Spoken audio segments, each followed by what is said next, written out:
Hey, could you do me a favor? Get Rick for me? Doug, it's me. No, my brother Rick. Yeah, that's me, Doug. I'm right here. No, you know the one with the hippie beard and the beatnik haircut? Oh yeah, yeah. I got a haircut and trimmed. I shaved. Well, I guess we can get started then.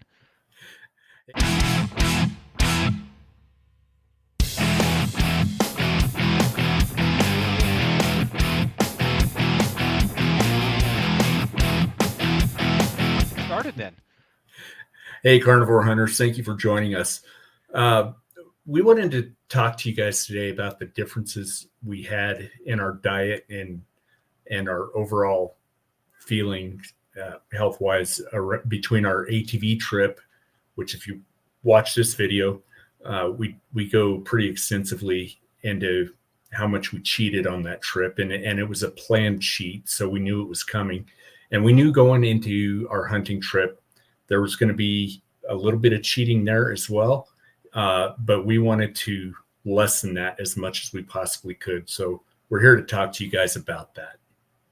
Yeah, so for starters, this trip we had zero refined sugar, no candy bars, no fruit, no protein bars or granola bars or nuts. We did go out to eat a couple of times, just as a matter of convenience, but Yeah, and we typically do that anyways, because we usually get to camp, a couple days early, so we'll spend one day in town eating out. And the problem is that where we hunt, there's not lot of really good choices for as far as steakhouses go. It's your standard American diet kind of stuff, and there's a couple of breweries pre-carnivore we did like to hit there. So we did what we always do and hit these breweries, and that was probably our worst cheat, was going out to these breweries, because it did come with a couple of beers. But for carnivore or even ketovore, there wasn't much of a choice for us. We usually go to breakfast a couple of times at the beginning of the season, at the end of the season. And that's a lot easier to do because, bacon and eggs, that's part of our carnivore staple, right? So we did go out for breakfast a couple of times. Breakfast did come with hash browns and a muffin. I ate half of the hash browns, maybe not quite half. And then the muffin I gave to my dad. He was happy to eat that. So yeah. Now, as far as our in camp and our in field meals, our we have always done traditionally breakfast burritos. That is just a convenience thing, because we yeah. pre-make them, wrap them in foil, and then we throw them in the oven when you wake up at 4:30 in the morning. Um, Traditionally, we'll make those with eggs and sausage and cheese and hash browns. This year, we did leave the hash browns out, but of course, we did still have the tortilla. But again, Yeah, this is we just packed something. in more eggs.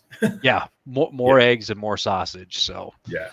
um, but this is just something that we've done. It's just easy to make and easy to clean up. Yeah. And just like the breakfast burritos, traditionally we take tamales. It's a dozen will feed us for a couple of nights, and they're super easy, right? You steam them to heat them up, and you throw them on a paper plate, take the husk out, and you eat it. So basically, your only dishes are the pot that you steamed Forks, them in. Say again. the Oh, forks. yeah, and the forks. And so when I went to buy the tamales this year, right, I have a couple of friends that I typically buy those from. And when I went to buy them, the like Doug said, convenience. And that was all that was running through my mind, was the convenience. Carnivore never even crossed my mind when I went to purchase those tamales, and it should have, but just out of habit and the excitement of going hunting, I'm new to this carnivore, so it's just was a habit for me to go buy those the way I did. Yeah, they were delicious though. It was Yeah, that's tamales are definitely something. That's worth the occasional cheat. one of my favorite Mexican dishes. So, uh, we also, as we told you before, even with our ATV trip, dinners are always rotating who makes the dinners. Our dad did bring chicken noodle soup. The noodles were gluten free, but that one really wasn't. He brought it and we were going to eat it, and it was delicious either way. So we did enjoy that. Another one that was really good is my brother did make an elk meatloaf. It's more of a ketovore recipe, but he did do a video on that recipe. We'll put a link to that above here as well. Right Um, there. that one, it was really good, well worth it. I also brought some ribeyes for a couple of nights, and I made a green chili, which again probably more of a ketovore with that pork green chili. And then the night or the day after, rather, I got my deer. We did do deer liver. So there's a video that we will link here for you as well. For those of you that do the nose to tail thing or are interested in getting into nose to tail to get all those extra vitamins from the liver, this is a great way to do it. And then we would really just have leftovers from the other meals the other nights. Yeah, something I want to throw in. So the liver was delicious, and it was ketovore. Uh, and when Doug and I finished making the video, and at the end you see me taking a bite, and I told Doug, "Man, you should have done more garlic because when you caramelize that garlic, it was in butter, right? You did or no bacon That was in grease? bacon grease, yeah. Yeah, it tasted like candy, and it was crunchy like candy, and it's too bad that's not a carnivore staple because I would go fry some of that up right now. Yeah. Anyways, our lunches was deli meat and cheese, just like our ATV trip. We'd roll the cheese up in some lunch meat and also some beef jerky, and we had a great mix. That it was our first time doing it, and I think the only reason we did it was because of this carnivore journey we're on. Uh, Doug made 3 or 4 pounds of jerky. I made 4 pounds of jerky. So two totally different recipes there. And I had taken up about 6 or 7 pounds of homemade bacon. And then we did Dr. Barry's bacon chip recipe. And so we threw all that into one bag, and we just refill a bag every morning or every other morning with this mix of jerky. And it was awesome because you never got bored of just one flavor. Matter of fact, it might have been a bad thing. It might have caused you to eat a little more because typically when I eat jerky, I get bored of the flavor after a while. But this just had a variety, and it was really great. Yeah. It was just being able to switch back and forth between the bacon, and then my jerky's a little sweeter. Rick's jerky was a little saltier, and then of course you have to have that bacon in the mix. There was just always something new in there. It was I don't know. I guess for those of you who are who were pre-carnivore were fans of Chex Mix. That's kind of what it was like. Is just having all that stuff in one. Yeah, So exactly. definitely something to think about if you guys are looking for a good carnivore snack. Yeah, especially if you're going to be on a road trip or hunting, and Yeah. make a variety. It's going to Yeah. take you a couple of days, but make a It, variety. and if you don't make your own jerky, that's fine too. We actually ran out of our jerky Yeah, mid trip, but I had bought a few extra bags from Costco of a couple of different kinds, so we started throwing that in there. Unfortunately, we did completely run out of bacon, so that eventually yeah, we'll didn't take happen up anymore. 20 pounds next year. Yeah. so, um, so I'm going to talk about a benefit and then a drawback to this. The benefit is this time I did not feel as sick as I did coming back from our ATV trip, and that coming back from the ATV trip, that a lot of that had to do with I had developed diverticulitis, and it took me a week to figure that out coming home from our ATV trip. But it was miserable, and I do attribute that to something I ate on that trip. I think the diverticulosis was already there. I just hadn't packed those pockets full of whatever it takes to get those inflamed and infected. And the one So theory is it could be nuts, right? yeah, but And that's a theory. even my doctor said that it's not been proven. Yeah. There's a belief, but it's not been proven. So I dug in more and I watched Dr. Berry, and he actually has a study saying nuts and seeds are absolutely not the cause of diverticulitis. And then I actually watched another video by Dr. Eric Berg, and he said the same thing. The seeds and nuts do not cause the diverticulitis. Now, I like Dr. Berry because typically he'll have 4 or 5 or 10 studies proving whatever point he's trying to make.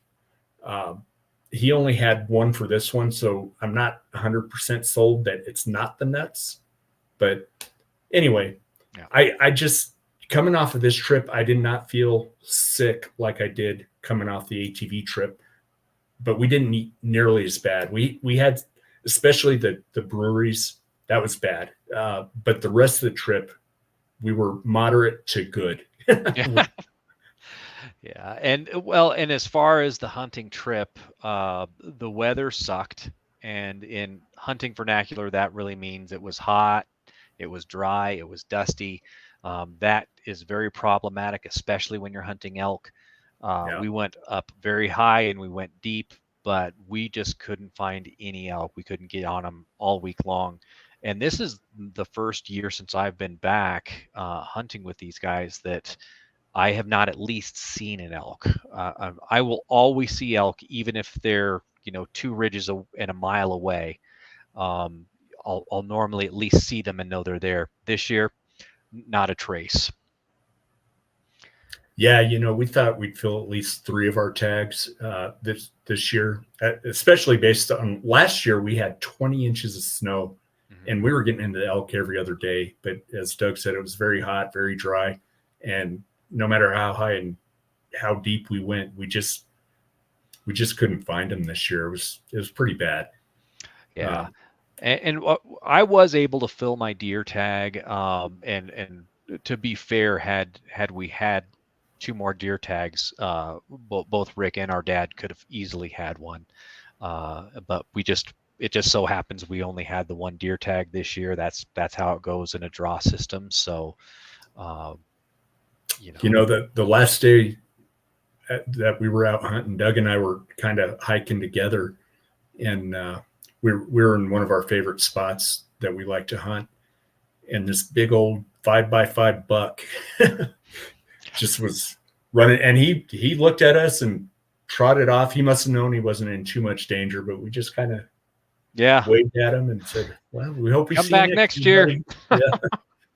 So he would. That was a good sized buck. Yeah, and I had already filled my tag, so yeah, nothing we that's could do. So, health wise, with being on carnivore and losing all this weight and everything else, the hiking was so much easier. In the previous years, you probably maybe heard me said it in a couple other videos. I just got to the point where I didn't want to hike anymore. I wasn't wearing my backpack. And this year, it just, the hiking came so much easier. You'd get a little winded, but nothing that you didn't recover from quickly, or at least for me. I might have to stop and catch my breath for a minute, but it came so much easier. And then if you're watching my Walking After Midnight videos, you hear me talk about my shoulders and my back getting really tight when I walk. So when I put that backpack on at the beginning of the hunting season, it was bad. I was in a lot of pain, but I forced myself to wear the backpack, and I fought through it. And by the 4th or 5th day, that pain finally went away. And I really believe I just needed to build those muscles back up, because I hadn't used them in years, because I'd take my backpack with me, but it stayed at the ATV. And so if I did shoot something, I'm doubling my work now, right? Because I got to go back to the ATV, get my backpack or call Doug on the radio and say, hey, swing by my ATV and bring the Pick up my backpack stuff. with you.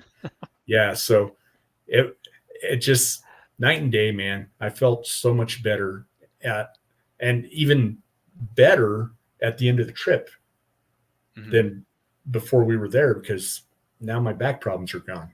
Yeah, and I've always had a couple of good hikes each year.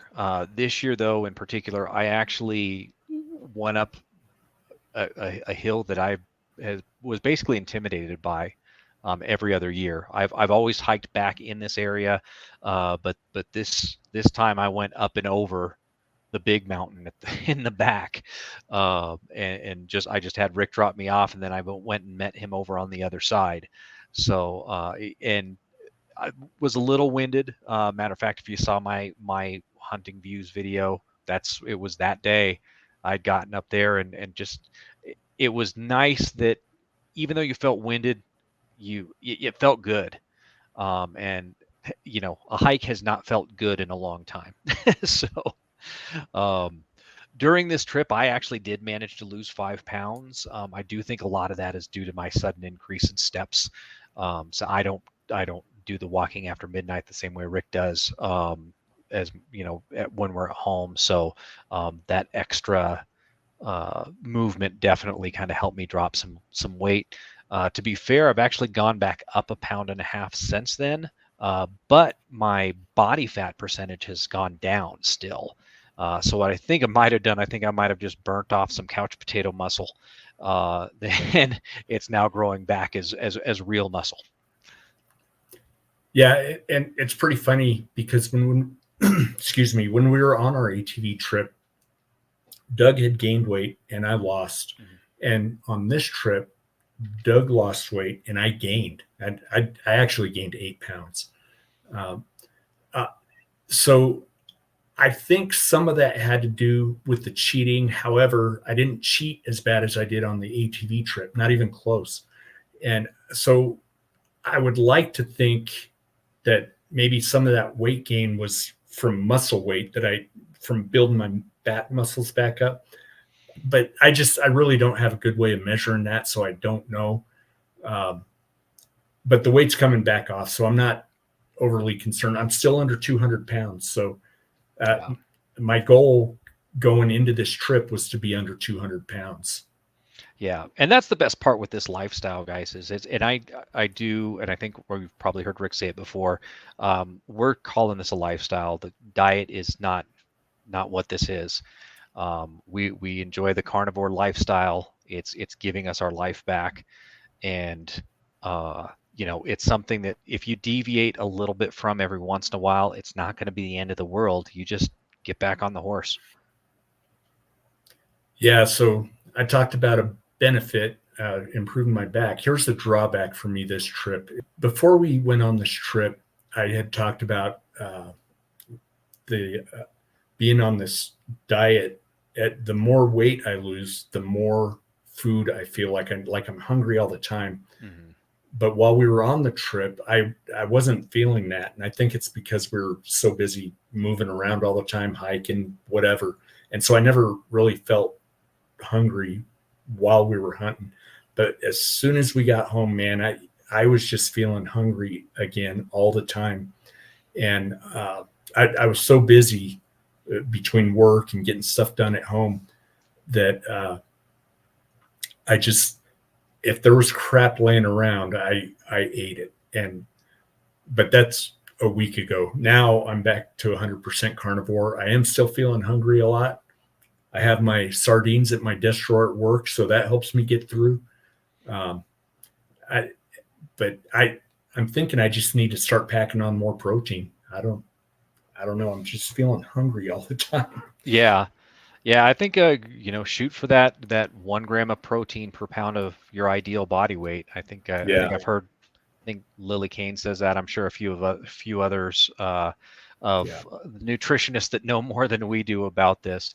But guys, since we had a particularly uh, bad hunting season this year. This is we only filled one tag. This video is especially short. We were hoping to bring you a little bit more good news, but for now, we're going to have to say, if you guys could like and subscribe, we definitely appreciate that.